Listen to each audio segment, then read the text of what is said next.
Les dirigeants et militants d'Union pour la République, UNIR, ont sans doute été les premiers surpris par le score fleuve obtenu par leur parti aux dernières élections législatives. Avec plus de 95% des sièges disponibles, 68 sur 113 députés élus, c'est une véritable razzia sans précédent qu'a effectué la formation créée il y a une dizaine d'années par Forg-Nassimbe.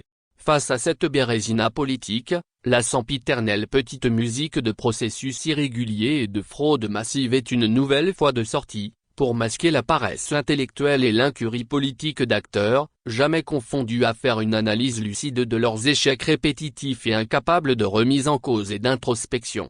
Ils proclament urbi et orbi la nécessité de changement, sans jamais l'incarner eux-mêmes y compris à travers leurs actes, obtenant inéluctablement donc, encore et toujours, les mêmes résultats qui vont par ailleurs de mal en pis. Les résultats proclamés le 04 mai dernier par la Commission électorale nationale indépendante, CENI, de Dagoyabré sont sans appel et constituent un véritable camouflet pour l'opposition, réduite aujourd'hui à sa portion congrue. S'ils empruntent un caractère soviétique, ce n'est guère le fruit de laboratoire et sélection, comme aiment à l'alléguer tous ceux qui ont choisi de s'exonérer d'une lecture froide, méthodique et sans concession de la situation.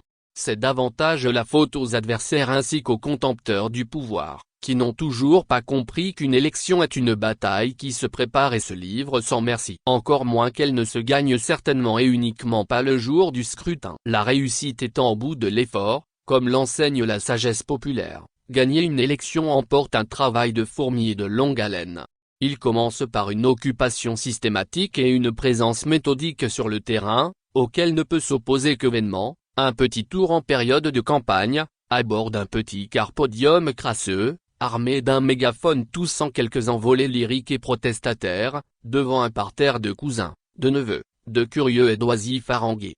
Pour gagner, il faut s'en donner les moyens et s'organiser. UNIR le réussit à la quasi-perfection. En effet, on peut tout lui reprocher sauf le manque de discipline de ses militants, leur engagement de chaque instant, leur occupation spatiale du terrain, leur présence, voire l'omniprésence temporelle, leur maillage quasi-scientifique du territoire.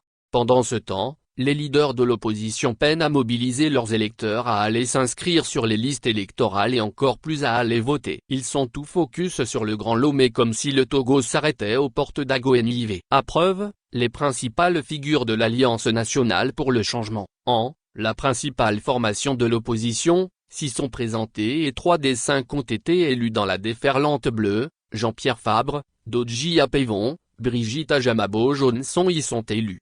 Dans ce contexte, enrayer la machine à perdre est-il possible, subscribe Lique en char fort mort.